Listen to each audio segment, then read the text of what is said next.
English translation. 70th Contact, Thursday, the 6th of January, 1977, 001 HRS. Today I have some questions that you have answered earlier. But we would all appreciate it if you could answer them again, in a coherent way, and if possible in more detail. It is about earthly humanity, a part of its history, and about the various gods that have functioned on or in connection with our world. Could you give me some more coherent information about this? Sure, if that is what you want. Naturally. But first I have another question. At the last contact I asked you a question about the giants, etc., and if I remember correctly you told me that Noah was 3 meters and 10 centimeters tall, right? Sure, why do you ask? Because of a clerical error I made. Instead of 3.1 meters, I said 31 meters. That is not so bad because you are able to rectify that. But now something else. Also a question. In the last contact report, I covered up the question and your answer, on advice. The question was how many atoms a molecule contained.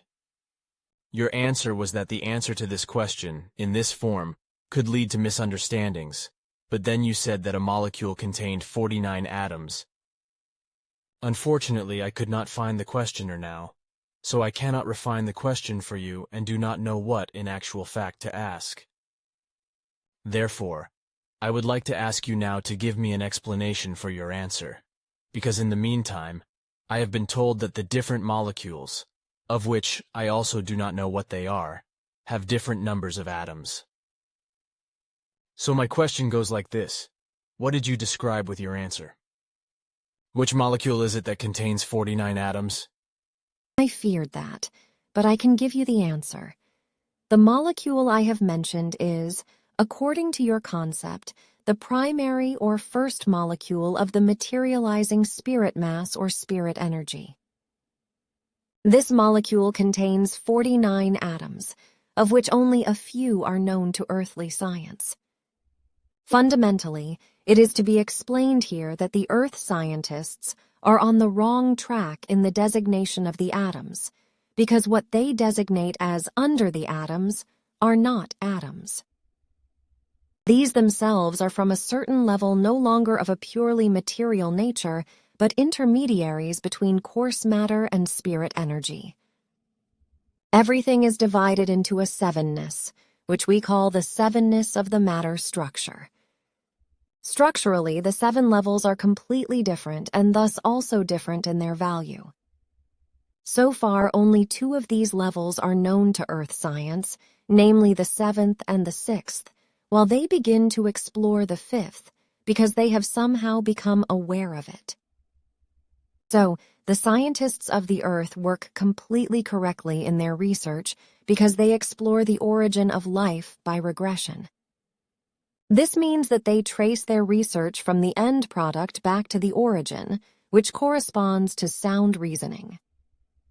Despite their right actions in this respect, however, the Earth scientists are extremely arrogant and still very poorly educated. For how else would it be that they call the 7th level of matter structure an atom or atomic level, although this designation only applies to the first level, which is absolutely indivisible in its value. The second level, known to Earth science, which in reality represents the 6th level, you call elementary particle or elementary particle level, while the 5th level is already known to them, but they are not yet able to analyze it. So they know 2 levels of the matter structure, the 2 last 6th and 7th levels, while they try to fathom a 3rd level the 5th, which they will call quark or similar, but they have no idea that there are in total 7 levels and they still lack the knowledge about the other 4. And since these facts are unknown to them, how are they to understand that besides the atomic level, there is also a microatomic plane which permeates through all spiritual, energetic, and coarse material matter? Thanks for your information. I have understood only damn little of it, but the physicists may well cope with it. As a rule, this will be beyond their comprehension. You may be right. But now the other thing, where we are also interested in the history of the Aryans, if you know anything about it. Sure, at which events should I start? Start where the earliest ancestors were still in their original home. Name the time when they first came to Earth, etc. As you wish. So, at the beginning of our contacts, I have already mentioned in detail the history of the destruction and reconstruction of the original homeworlds, Excuse me, you mean the destruction of worlds, etc. by the Destroyer? Where was that, actually? Sure, that is what I am talking about. The later original homeworlds were planets in the constellation known to you as Lyra and near Vega, in a different space-time structure, which is shifted from yours by a fraction of a second. Few of the worlds there are still inhabited today by different races, all belonging to our wide alliance. Our early ancestors had mastered space travel for more than 22 million years, carried out expeditions and exploratory flights reaching far into space, and came to Earth for the first time. However, the Earth, was still deep in the late primordial development and was therefore left to time for the further development. Nonetheless, Earth was often revisited to release criminal elements, humans, that were detrimental on the homeworlds. Only a few millennia, however, did this last, and then, for reasons unknown to us, they relinquished the Earth and left this world alone for many millions of years, during which life of all kinds, already developed on Earth, could continue to develop in a natural sense, except that at later times the abandoned life forms mixed with human-like life forms already on Earth, which happened for the first time a few million years ago. Millions of years went by as the primeval races spread far into space, also developed themselves in a consciousness-based manner and acquired great powers. But not yet mastering control of these, they were used to doing evil things and became evil for many worlds. During the primeval catastrophes caused by the Destroyer, 2/3 of humankind were destroyed on the very early original homeworlds in another level of the universe. Through hardship and privation, however, they soon found a new beginning, so they were able to build a new civilization and culture in less than 9 centuries. By working and researching together, they created a very great technology, which reached further than anything they had ever seen before. At the same time, they also developed their consciousness, the powers of which they were not yet able to control. So the time came when they built themselves flying ships, with which they could also leave their space-time structure and could rush through the free and wide space of the levels of the universe. These were flying apparatuses of disc-like form and with beam drives.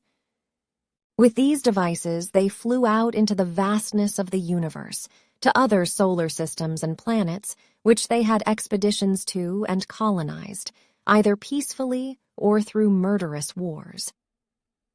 Often, with evil violence, they created new life possibilities and new living space for themselves because they needed it due to the proliferation of the human beings of their peoples.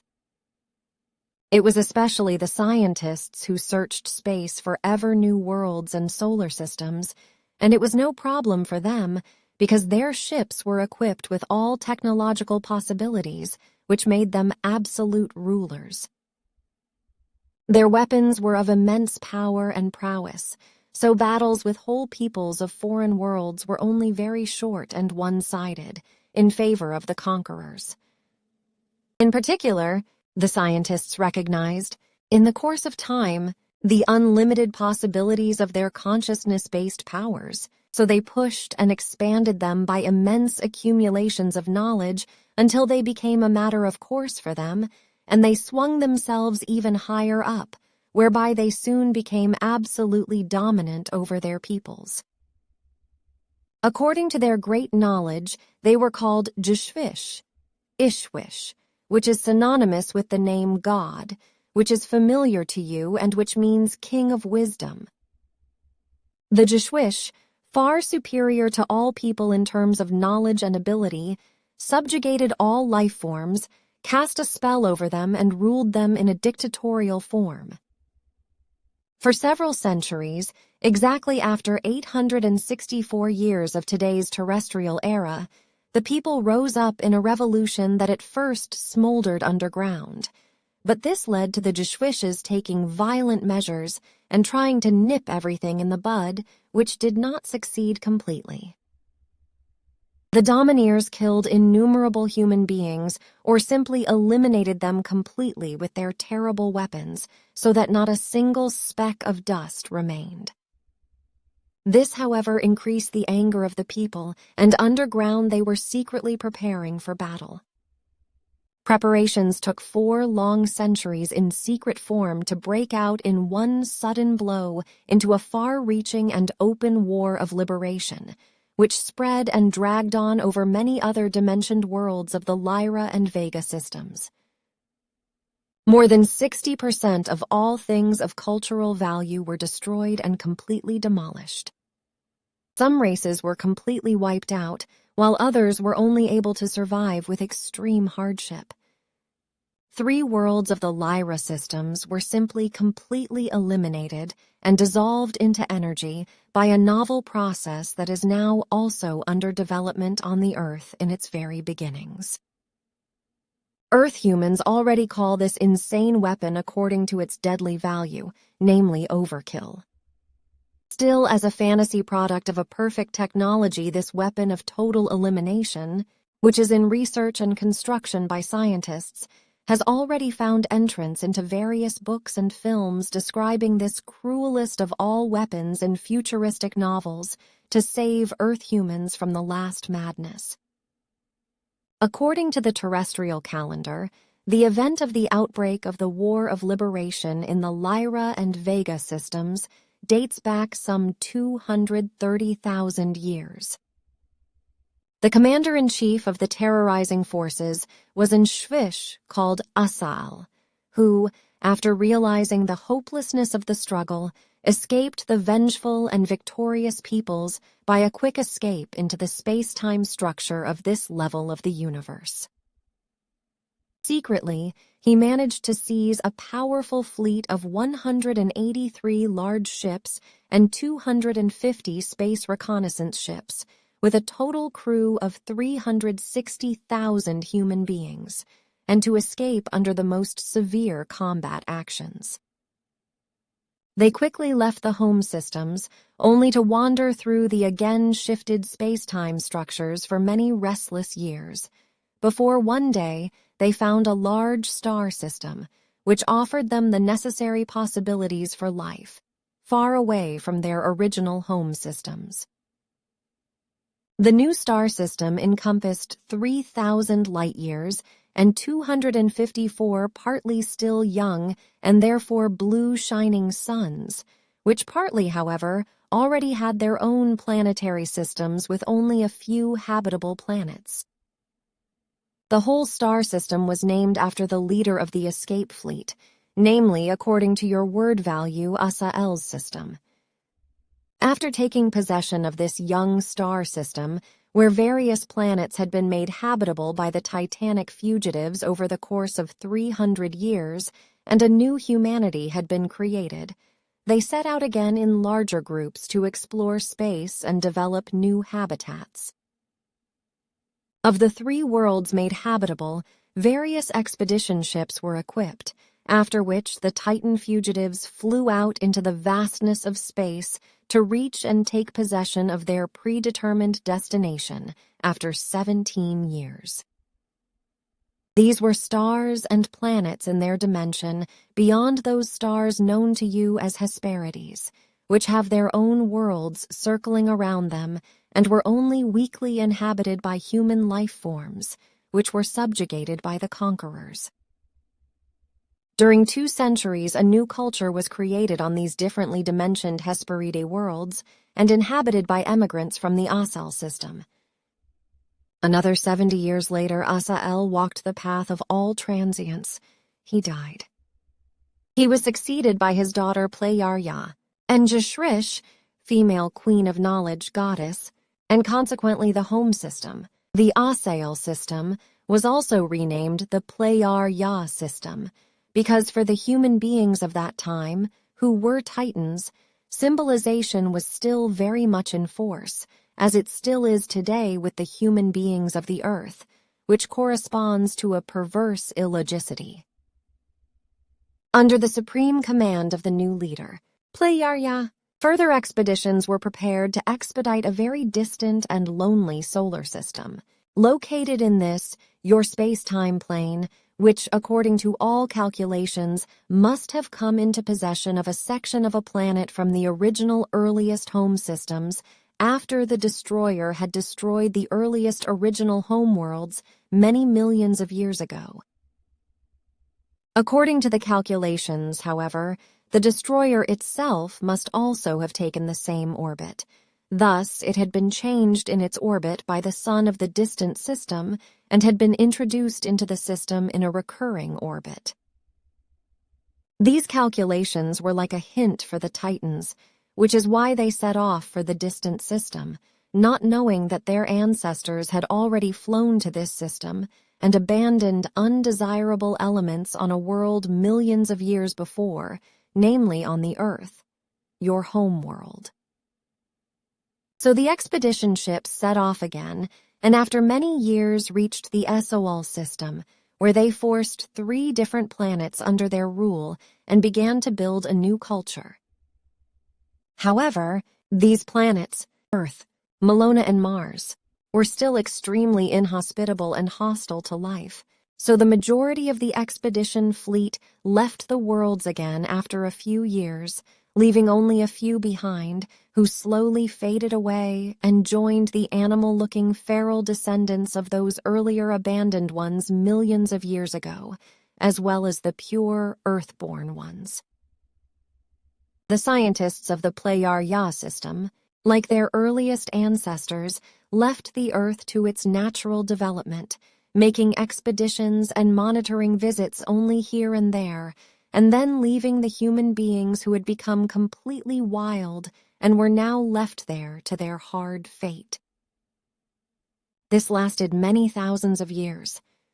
Then, when the idolism had been abolished in the Playar-Ya systems and the leader Playar-Ya had died, a new intelligence developed on the Earth through the descendants of the feral abandoned ones, which led to the fact that the Playar-Ya system inhabitants, who were constantly observing the Earth, came forward with new expeditions to Earth and once again built up a culture in the same manner as they built up a culture on the 4th planet, namely on the world of Melona.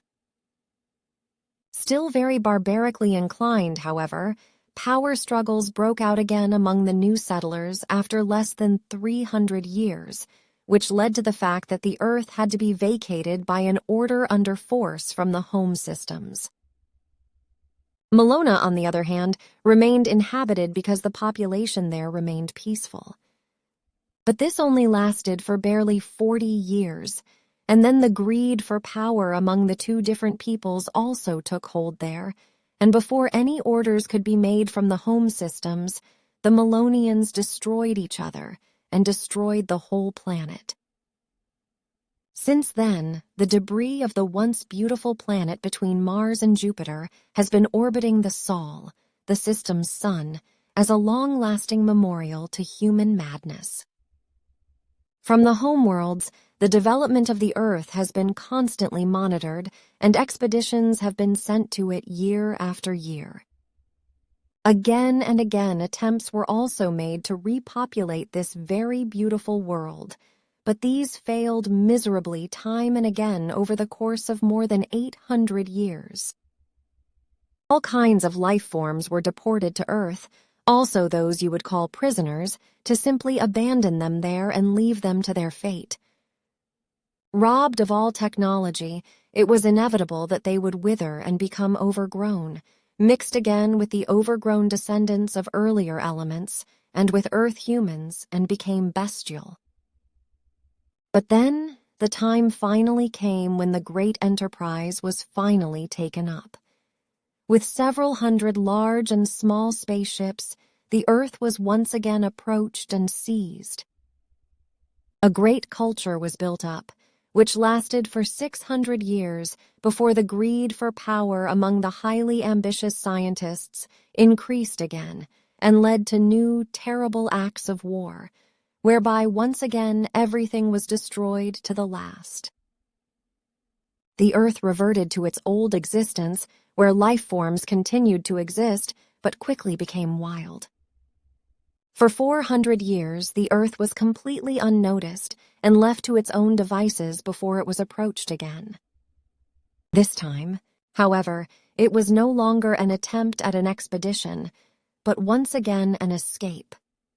On the homeworlds in the Pleiades star systems, power struggles broke out once again between the ascending scientists and the peoples, who were enslaved by their terrible weapons and other means.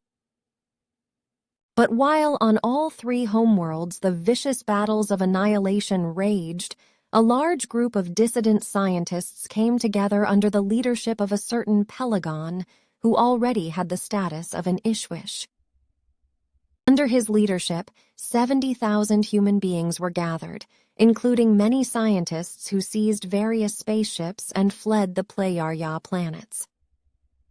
According to the coordinates of old records, the refugees entered this space-time structure and the SOL system, and thus once again arrived on Earth, where the Titans once again settled. According to earthly time calculation, this was about 190,000 years ago. On the home planets, the vicious war was fought to the bitter end, and the scientists were put in their place. The form of government was abolished and placed in the hands of spiritual leaders who proclaimed anew the long-forgotten spiritual teaching and taught the peoples. These recognized the value of the teaching, took it to their own hands, and henceforth lived according to it, after which they found final peace some 50,000 years ago, and henceforth lived according to the law and recommendation of absolute creational determination, which has been preserved until today and will never change again. In the course of the next 8,000 years, the Pleiadians peoples, as they were referred to from then on, developed to a very high spiritual and consciousness-based level. Consequently, they allied themselves with all kinds of foreign and their own peoples in near and far systems and lived now only in the harmonious evolution. Thus, they developed together into a great alliance, in the course of which they carried out new expeditions and, 51,951 years ago, found in the galaxy of Andromeda a half-spirit world inhabited by half-spirit beings, an already extremely highly developed life form, which existed and exists only half-materially, but therefore already half-spiritually. In best agreement with these life forms, everything was resolved that they should in future guide the destinies of their peoples and their great covenant with their gigantic knowledge and wisdom, which was joyfully welcomed by all peoples. Consequently, in agreement with the spiritual leaders, who were human life forms and spiritual teachers, it was decided that all destinies of the future should be guided by these half-spiritual forms which had become best friends. The form of guidance should be that of a counsel from a higher spiritual level, which is why this guidance and advice was referred to as the High Council, which has survived to this day and will never change again. Since then, all folks of all races connected to us have been under the guidance of the High Council, which never gives any orders, but only a High Council, which is optional for each individual form of life to follow, and which as a rule is also followed without exception. Those who fled to the earth knew nothing of the end of the wars for the time being. In the joy of their newly won freedom, they gladly submitted to the tight regime of Pelagon, who had chosen 200 scientists as sub-leaders and deployed them according to their fields of knowledge. Under their leadership emerged large cities with other inhabited areas, and a very high culture developed on all the continents of the earth, which had resulted from continental shifts over about 300 million years. For about 10,000 years, harmony and peace reigned. But then again an Jishwish called Giza came out, who murdered Pelagon's successor and seized power over all the, by then, united different folks and races. 20 years later, however, the folk rose up against Jesus, and a terrible and worldwide war broke out again over the earth by those who had traveled farther. Many hundreds of thousands fled with large and small ships into free space, set down and settled in another space-time structure in Beta Centaurus, which you know in your space-time structure as the Barnard Star. A few million humans remained on the Earth, where everything that had been built by the extraterrestrial humans had been completely destroyed and totally eliminated. Those left behind, deprived of all technical and other cultural possibilities by the complete total destruction, gradually fell into a wicked lethargy, atrophied and became wild beings in a nasty barbarism. For 700 years the earth was simply avoided, before the descendants of the fugitives set out again to populate the beautiful blue world again. This was 133,000 Earth years ago, according to your current chronology. The returnees were led by an Jishwish with the name Atlant, married to an Jishwish named Caryatide. In the latest episode, under the leadership of Atlant, the continent of Atlantis, which had been headed for again and again, and used for millennia, was expanded and made habitable, while under the command of his wife Caryatide, Lesser Atlantis came into existence, as at the same time her cousin Muras built the gigantic city of Mu, which, like Atlantis, also found its origin in very early times. The reason for the construction of these cities so far apart was that the humans had become cleverer through all the wars and hoped for peace as a result of the great distance between the cities if everyone stayed in their domains. So it went well for many long years, a whole 1,800 years to be precise.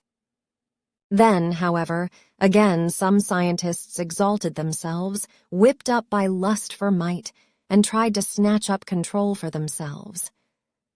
This time, however, they had not reckoned on the people's memory of war, which had been passed down over the ages.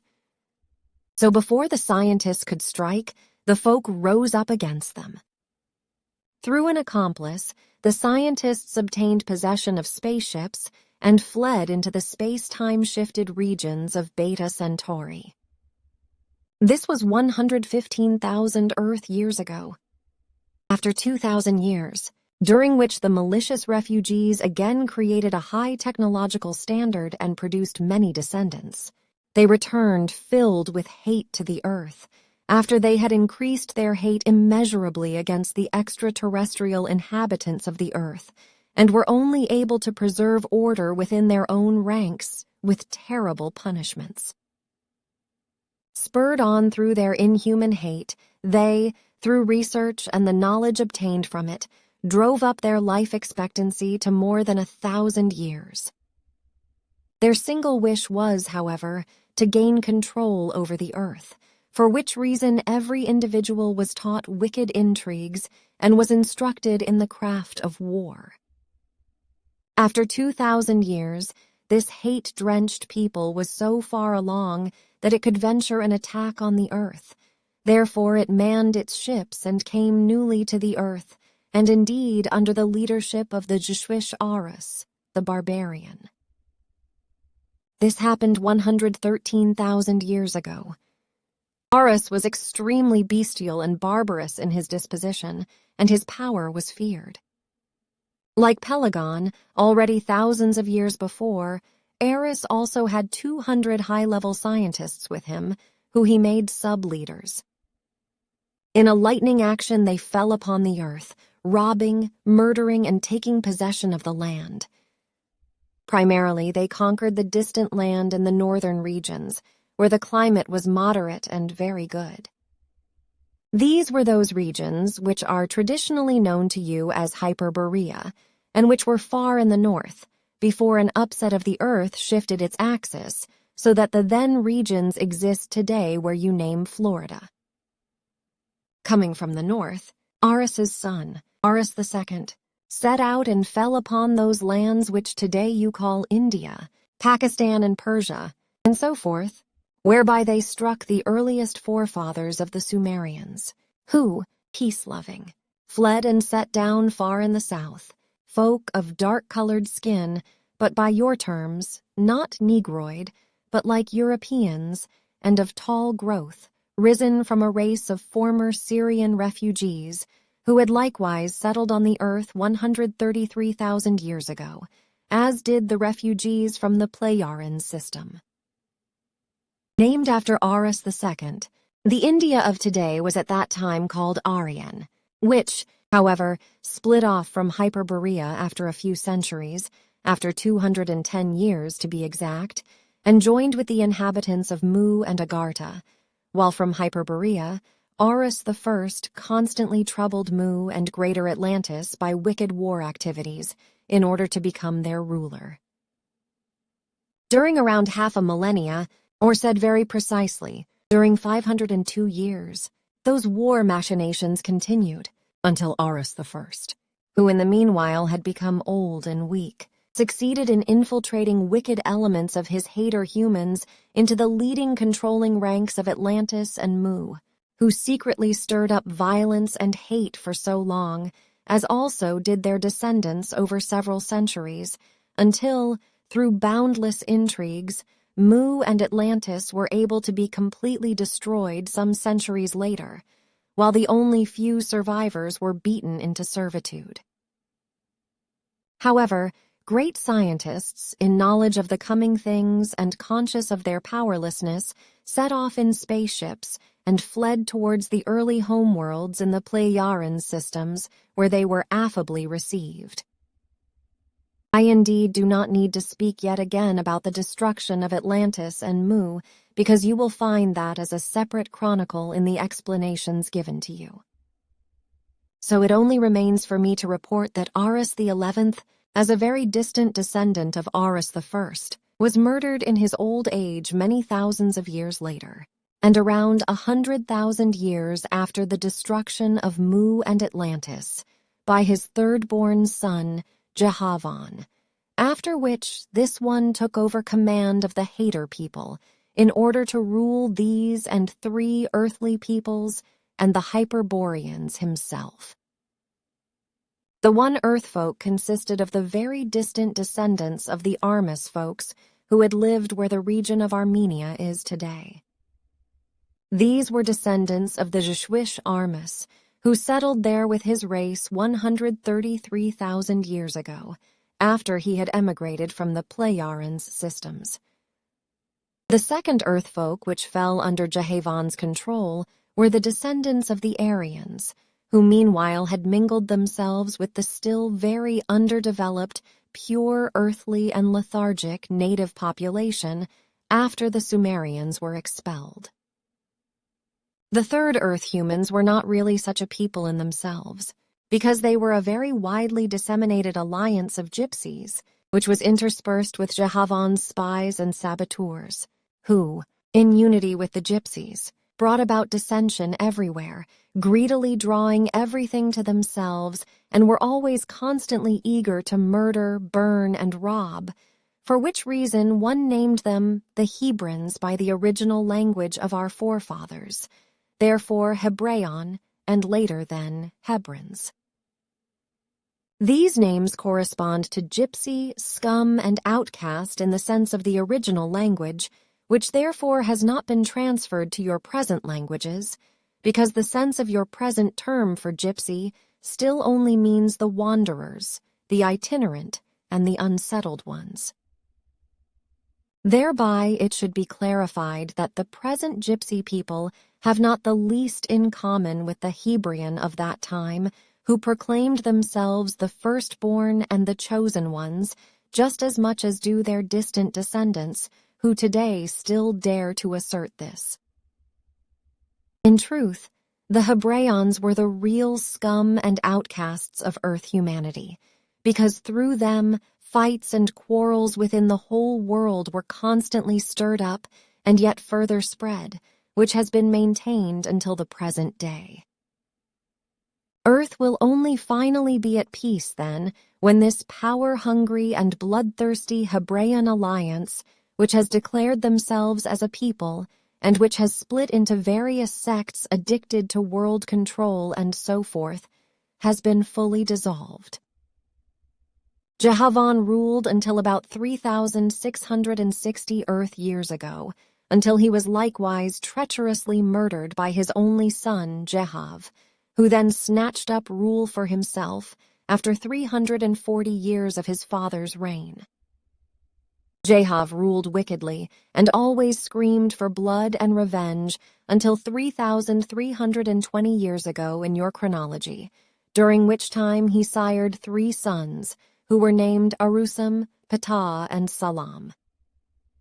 Megalomaniacal like his father Jehavan, he let himself be proclaimed as creator and celebrated as such, and like his father, he caused terrible devastation among the 3 human races, and he demanded blood and death. As addicted to power as his father Jehav was also his firstborn son Arasam, who constantly wanted to take over his father's power. Thus, he also finally murdered his father Jehav and wanted to snatch up the power for himself. But he failed profoundly, because his younger brother Ptah and his youngest brother Salam positioned themselves against him in order to expel and ban him into exile, because having become disgusted by the constant wars, power struggles, and bloodshed, Ptah and Salam already made an effort themselves for many decades to lead humane forms of life.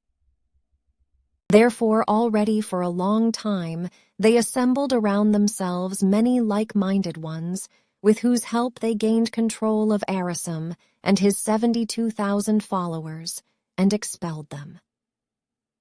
But Arasam secretly returned to the earth and settled down with his army in the land of Egypt, in the old cubicle constructions which had existed there unused for more than 70,000 years.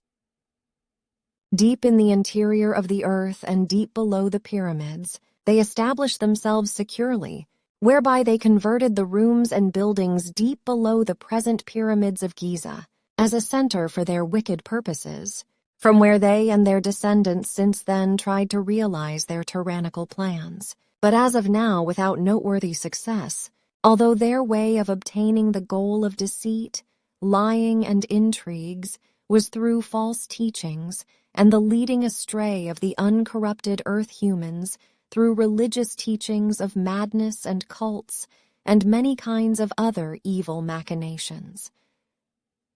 Due to their expulsion, they, however, forfeited very much, because all possibilities for technological and otherwise scientific further development was prevented for them, as also, however, was all their research, and so forth, which thereby led to the quite rapid reduction in their life expectancy, and today still only amounts to an average of 94 years, which in relation to today's people converts to practically only about 20 years higher than the average in European regions.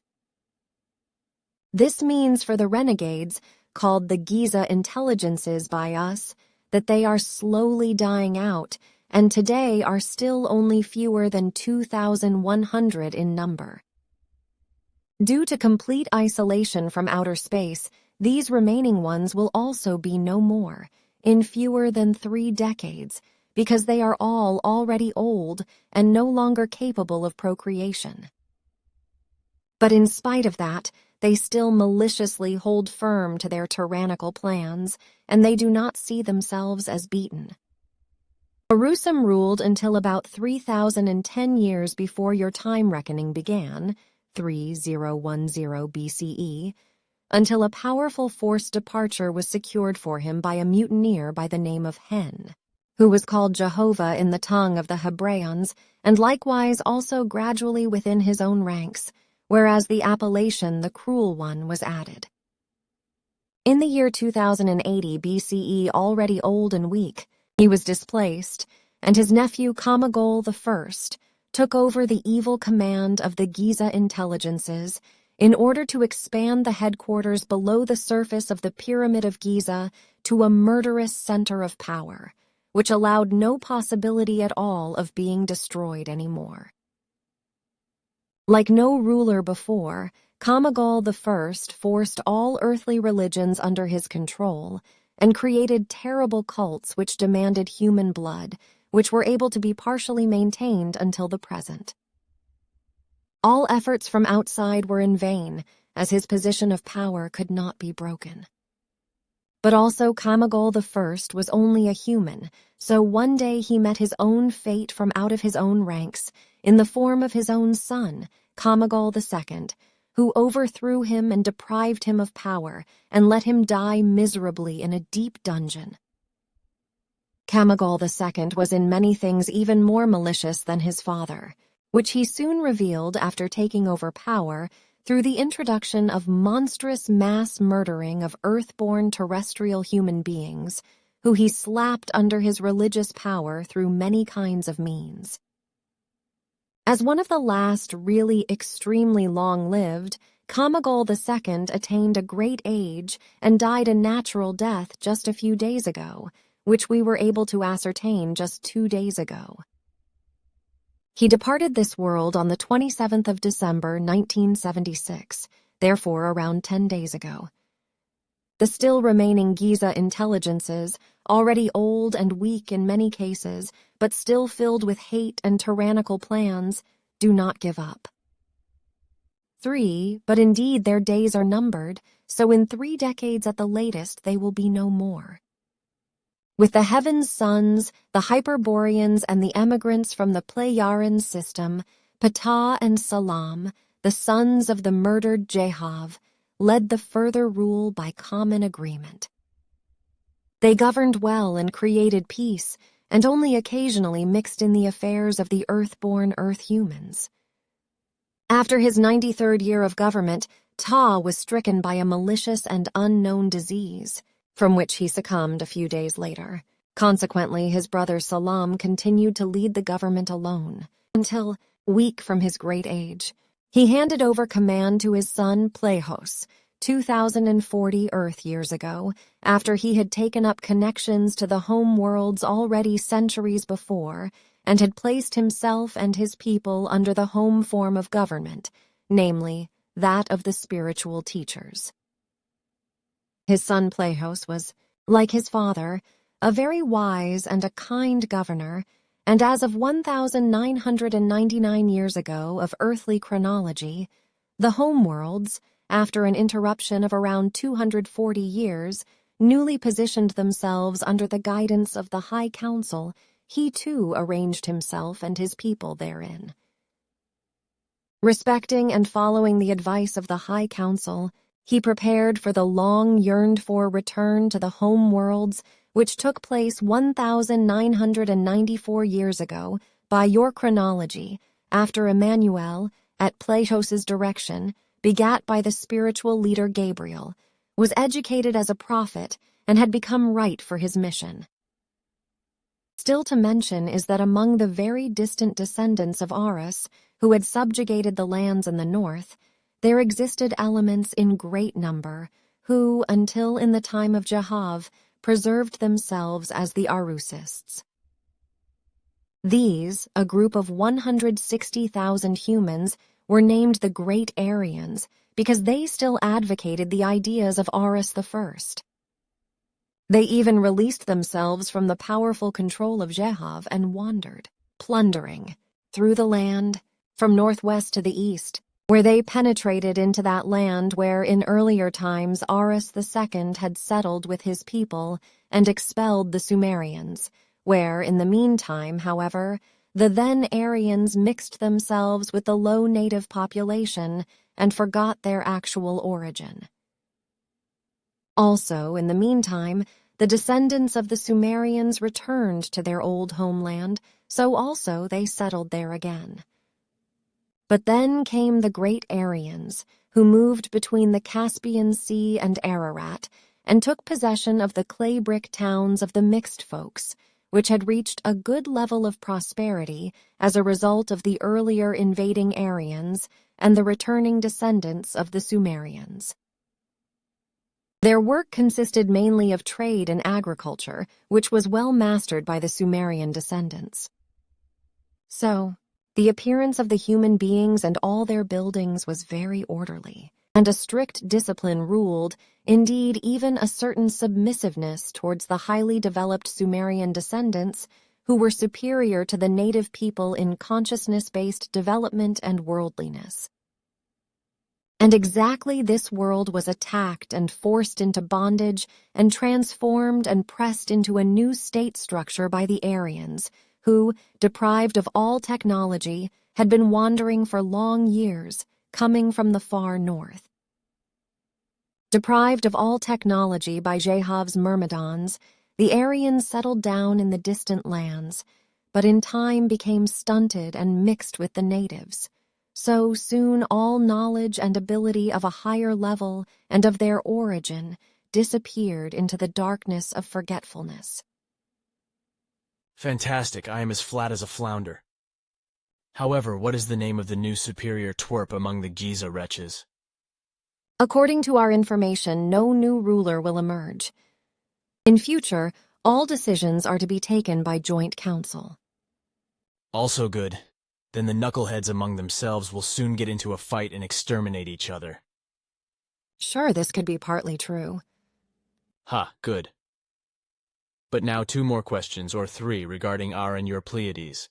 So this name comes from Njashrish. Was it simply retained later on Earth, or was this group of stars referred to differently here? The name was retained, but lost itself in the confusion of languages that appeared on Earth, and then, over time, returned to its original value, mainly due to mythologies. These are probably the ancient Greek as well, right? Sure, but there are also others, as you mentioned through the main one. Well, then I would like to know what form of time calculation you use, at least on era. Do you also calculate in years like we do? Of course, because they are originally from our ancestors, so they are also given on the Earth. Aha, and since when do you calculate? I mean, since when did your time calculation begin? Since the beginning of peace on our home systems, so about 50,000 years ago. Aha, can you give me the exact date? Sure. Today we count the year 517111, because there was once a break, but it was not due to war, but of reconstructive importance. Good. And now the question of how Era got its name and when. This is very simple.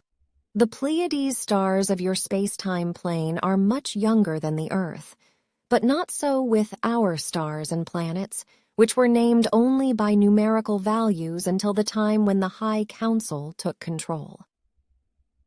Since then, however, at the request of the High Council, our homeworlds have been called by melodious names, for example, also Era, while the celestial systems are called Pleiadian, or, in our case, Pleyarans. If I think correctly, this should have happened 51,951 years ago, right? Sure, you think correctly. But I would also like to explain to you that at this point in time, the new era was also introduced. So we have 2 of them.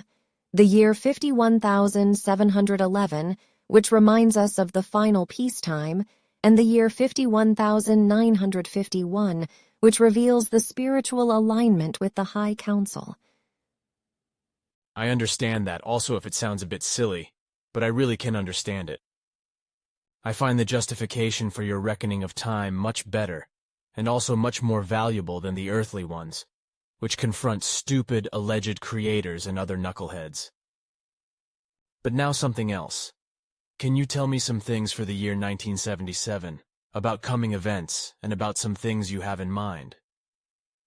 You have told me some things before in confidence, but surely there are still some things that everyone else may also know, right? Sure, I can explain some of them. What do you want to know? What is going on with the earthquakes and other natural disasters, etc.? Whether you are giving a demonstration after all, in spite of everything, and whether there are any things happening regarding unknown flying objects. Some of this I can explain officially. Well, it would also be interesting to know how many dead and wounded there were in the earthquakes in China. Officially, only unclear and rather lying statements are made. The prophecies of Patali, which were passed on to me, spoke of about 1 million dead. This is of correctness. Our investigations have shown that 893,000 human beings were killed by the earthquakes in China. 208,000 human beings will be permanently and seriously damaged by injuries for life, while a further 811,000 human beings will be minorly or seriously injured. The number of missing and still unrecovered people, most of whom are buried deep under rubble, is around 70,000. But now, I would like to answer the other questions, which, however, also goes beyond the year 1977. The Earth will not come to rest, because many more major quakes will shake the Earth in the future, much more than has been the case in recent years. Except that these quakes are not all expected this year, but are expected to continue into the future. However, they will be of such terrible violence that countries and islands will sink or rise by inches. Unusually severe droughts will also sweep across the world in the future, only to be followed by avalanche disasters and floods of unusually large proportions, with Europe also affected in all respects. Air transportation will suffer heavy, even very heavy losses due to terror and technical and human failure, and with many deaths. Also, many events will affect the water navigation. Violence and crime, as well as racial hatred and neo-Nazism and extreme right-wing and left-wing extremism, will rise to dizzying heights everywhere, and sectarian, violent causes of death will become rampant among the human beings of all races. It will all be much worse than ever before. Okay, that's enough. But what is the basis of your data? These are probability calculations and forecasts. Well, what about a demonstration, etc.? That is still outstanding and has been promised to you. The time should be spring or summer, maybe also autumn. Elsewhere, however, not from our side, the Earth humans will be in for some surprises when certain things appear through races foreign to Earth, as I have already predicted to you with confidence and only for you alone. I am not allowed to explain more about it because everything is not yet definitively certain. It is all right. I do not want to push you. One thing is not quite clear to me, though.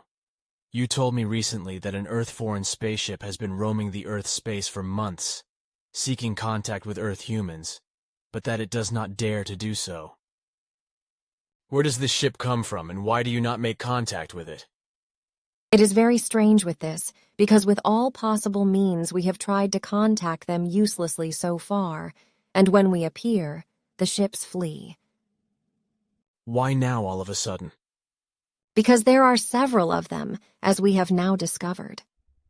All of them are of a white radiating or green radiating color, often with a strange red-orange tail behind them, containing substances unknown and alien to us, which are currently being analyzed by our scientists. With regard to these objects, our probability calculations still reveal some indefinable surprises. This is very interesting, but now listen, you called me very far away today. After all, it is 21 kilometers from Hinwil to here. Could you not fly me back a bit for that? Maybe to just before Hinwil? Sure, what happens to your companions Jacobus and his father? You know, I want to have some fun. I have the radio, and with it I can call them and direct them to Wetsikon, about 20 kilometers from where they dropped me off. If you then let me float down in the open field, leaving a single footprint in the untouched snow towards the road, but without one leading into the field, then the fun is perfect. Suit yourself. Okay, then just one more question while we are rushing off. Could you not just once say a greeting over the radio for all our friends? That should be possible, right? I will think about it, but I think that I have to take responsibility for it, so maybe I will only do it on occasion, but that does not mean that it should be repeated all the time and that I am communicating. Of course not. There is already Wetsikon down there. Nobody spoke about that either. You can drop me off in Winklereet back there in that snow-covered meadow. Good, yes there. Can I get out? Sure. Farewell and be careful, for much is not good for you at the moment. Do not worry, I know how to help myself. Take care, girl, bye. Billy's footprints leading to the nearby road in the middle of the open field where Semjase had dropped him off the previous night. Photo taken on 7.1. 1977, 910 HRS Billy.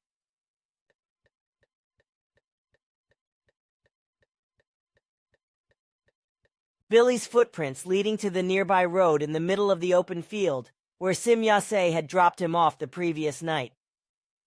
Photo taken on 7.1. 1977, 910 HRS Billy.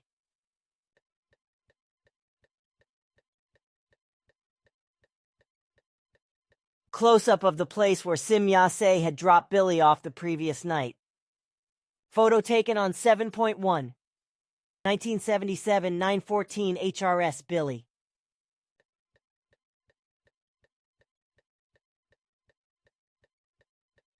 Close-up of the place where Billy was dropped off by Semjase the previous night. Photo taken on 7.1. 1977, 916 HRS Billy.